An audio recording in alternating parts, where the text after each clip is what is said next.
다문화 시민성 제2부 문화 다양성.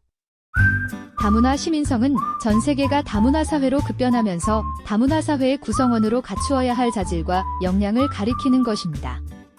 다문화 시민성은 다문화 인권, 문화 다양성, 다문화 수용성, 그리고 세계 시민의식의 4가지 요소를 포함하고 있습니다.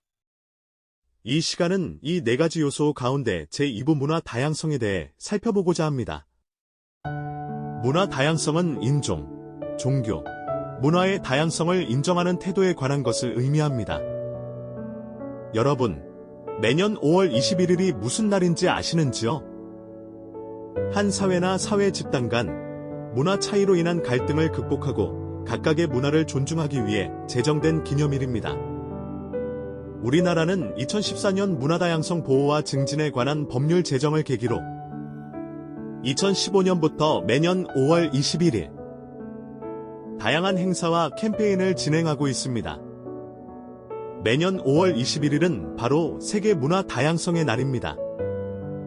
그렇다면 세계 문화 다양성에서 말하는 문화는 어떻게 정의할 수 있을까요? 여러 다양한 의견이 있습니다만 여기서는 유네스코가 문화 정책이나 문화 다양성 논의에서 사용하는 문화의 개념을 살펴보겠습니다.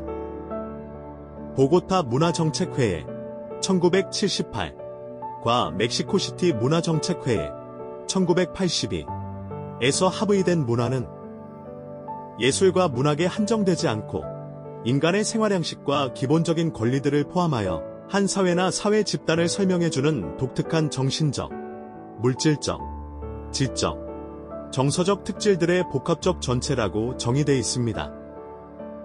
따라서 문화 다양성은 사람의 삶의 양식과 가치관이 문화에 따라 다양하게 나타나며 그러한 다양성을 보호하고 증진하는 것이 인간의 문화적 성취를 지키고 확산해 나가는 것임을 알 수 있습니다. 유엔은 2002년 5월 21일을 문화다양성의 날로 제정하였고 2005년 10월 20일 프랑스 파리 제33차 유네스코 총회에서 문화적 표현의 다양성 보호와 증진을 위한 협약이라는 회원국의 실천을 위해 구속력 있는 협약을 채택합니다. 우리나라도 2014년 문화다양성 보호와 증진에 관한 법률 제정을 계기로 2015년부터 세계문화 다양성의 날을 기념하고 있습니다. 그러면 매년 5월 22일은 무슨 날인지 알고 있나요? 1993년 유엔 총회에서 12월 29일로 제정 선포하였다가 2000년 총회에서 5월 22일로 변경하였으며 우리나라는 2010년부터 정부 차원의 기념식 등을 실시하고 있습니다. 바로 생물 다양성의 날입니다.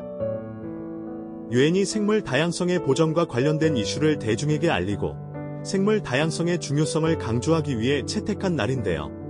1900년대 이후 인간의 경제개발 및 전쟁 등으로 생물의 멸종 속도가 그 이전에 비해 50에서 100배 빨라진 것으로 밝혀졌습니다. 때문에 생물 다양성 감소에 대한 위기의식이 세계적으로 확산되었고 식품, 의약품 등 생물 자원을 기반으로 한 산업이 발전하면서 생물 다양성 보전의 필요성과 생물 자원의 이용 가치에 대한 인식이 높아지고 있습니다. 즉, 지구 생태계의 다양성이 생물들의 상생을 돕고 있듯 인간 사회 역시 사회 집단의 다양한 문화가 인류를 더욱 질적으로 풍부한 형태로 발전시키는 원천이 된다는 점에 주목하고 있는 것이 문화 다양성입니다. 세계화, 국제화 속에서 특정 문화들이 상대적 우위를 차지하거나 역으로 소수 문화에 대한 부정적인 이미지 및 편견으로 민족 간 갈등을 일으키는 등 이스라엘과 하마스 전쟁 등에서 보듯이 직구촌 곳곳에서는 이 시각도 문화의 상대적 우위와 차이가 원인인 갈등이 일어나고 있습니다. 다양한 문화가 서로 존중받으며 문화의 획일화, 상업화, 자본화를 지향하고 다양성을 통해 서로 상생하며 직구촌을 다 함께 풍요롭게 하고자 하는 생각이 바로 문화 다양성입니다. 한편 국가기록원 제외한인의 역사에 의하면 제외한인 이산의 역사는 1910년 한일 강제병합 이전, 기근과 빈곤, 압정을 피해서 농민, 노동자들이 국경을 넘어 중국, 러시아, 독립국가연합, 일본, 미국, 하와이, 캐나다, 멕시코 등으로 처음 이주를 시작한 시기, 1910년부터 1945년 일제강점기 농민 및 노동자의 만주와 일본으로 노동 이주 혹은 강제징용 시기, 1945년부터 정부가 이민정책을 처음으로 수립한 1962년까지 한국전쟁고와 미국인 등과 결혼한 여성의 도미, 유엔 수원국 유학생 등의 도미 시기, 그리고 1962년부터 현재까지의 4시기로 나누고 있습니다. 특히 1962년은 브라질, 파라과이, 아르헨티나, 볼리비아의 농업이민 등을 시작으로 독일 간호사, 광부 파견, 중동 건설 특수 등 집단 이민과 계약 이민이 국가 정책으로 외화벌이를 위해 진행되기도 했습니다. 그리고 이 과정에서 해외의 재외동포 스스로 혹은 한국 정부의 도움 아래 여러 한국 학교가 설립되었습니다. 재외국민의 교육 지원 등에 관한 법률 제2조 정의에 의하면 한국학교라함은 재외국민에게 초중등 교육법의 규정에 따른 학교교육을 실시하기 위하여 교육부 장관의 승인을 얻어 외국에 설립된 교육기관을 말합니다. 재외교육기관 포털에 의하면 2024년 현재 16개국에 34개교가 있음을 알 수 있습니다. 그러나 16개국의 34개교를 조금만 자세히 들여다보면 초등학교만 있는 곳 5곳, 유치원과 초등학교가 함께 운영되는 곳 6곳, 중, 고등학교가 함께 있는 곳 1곳, 초중고등학교가 함께 운영되는 곳 9곳, 유초중 고등학교가 모두 있는 곳 13곳으로 각각 다른 학교급들이 모여있는 총 34곳의 학교를 일괄 34개교로 표기하고 있습니다.